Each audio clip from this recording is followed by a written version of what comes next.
आपण माने जदि पीएम किसान योजना रे नुआ करी ऑनलाइन अप्लाई करिसंती आपणकर एप्लिकेशन स्टेटस टा अप्रूव हैला कि नाही आपण माने केमिति ऑनलाइन रे चेक करि पारिबे। चलंतु जीवा वीडियो टा को देरी न करी आरंभ करिबा।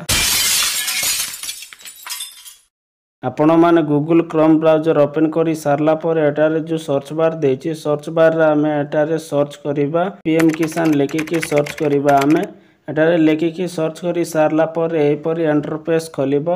एटारे जो प्रथम वेबसाइट आसुची पीएम किसान समनिधि बा pmkisan.gov.in तारी ऊपर क्लिक करिबा। हमें क्लिक करी सारला पर एही परी इंटरफेस खोलिबो। हमें चली आछे pmkisan.gov.in रो ऑफिशियल वेबसाइट को।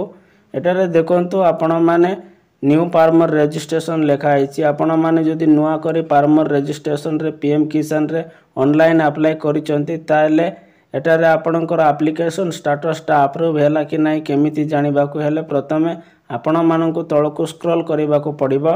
एटारे मो तळकु स्क्रॉल करि दउछि। एटारे स्क्रॉल करी सारला पर एटारे देखंतु status of self registration farmer and CSC farmers लेखा आइछि। तारी ऊपर क्लिक करिबा। एबे हमें म तारी ऊपर क्लिक करि दउछि। एटारे क्लिक करी सारला पर एही परी इंटरफेस खोलिबो। एटारे देखंतु आधार नंबर दिया आइछि।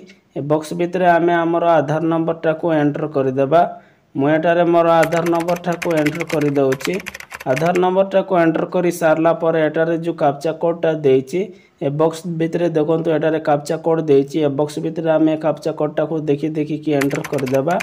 एटारे कैप्चा कोड एंटर करी सारला पर एटारे जो सर्च देछि सर्च ऊपर क्लिक करिबा। एबे हमें सर्च ऊपर क्लिक करी सारला पर तळकु स्क्रॉल करिबा। हमें एटारे म तळकु स्क्रॉल करि दउछि। स्क्रॉल करी सारला पर एटारे देखंतु फार्मर रो नेम देछि, फार्मर रो फादर्स नेम, फार्मर रो आधार नंबर देछि, एटारे मोबाइल नंबर देछि, सब डिस्ट्रिक्ट देछि, ब्लॉक देछि, स्टेट देछि, डिस्ट्रिक्ट देछि, एटारे रजिस्ट्रेशन डेट मध्ये देछि। तापर एटारे देखंतु रीजन पर रिजेक्ट देछि।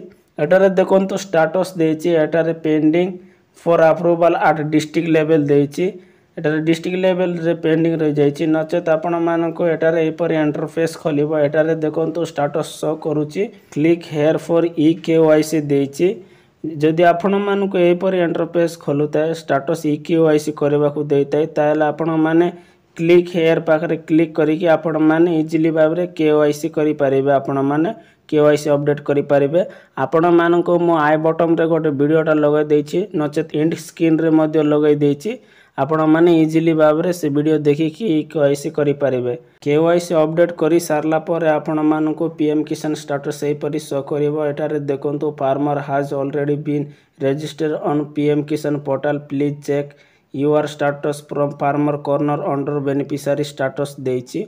एही परि शो करिवो आपण मानको। तेबे आपण माने जदि नुआ करी पीएम किसान योजना रे ऑनलाइन अप्लाई करिसंती एही परि आपण मानकर स्टेटस चेक करि पारिबे आपनकर एप्लिकेशन टा अप्रूव हैला कि नाही।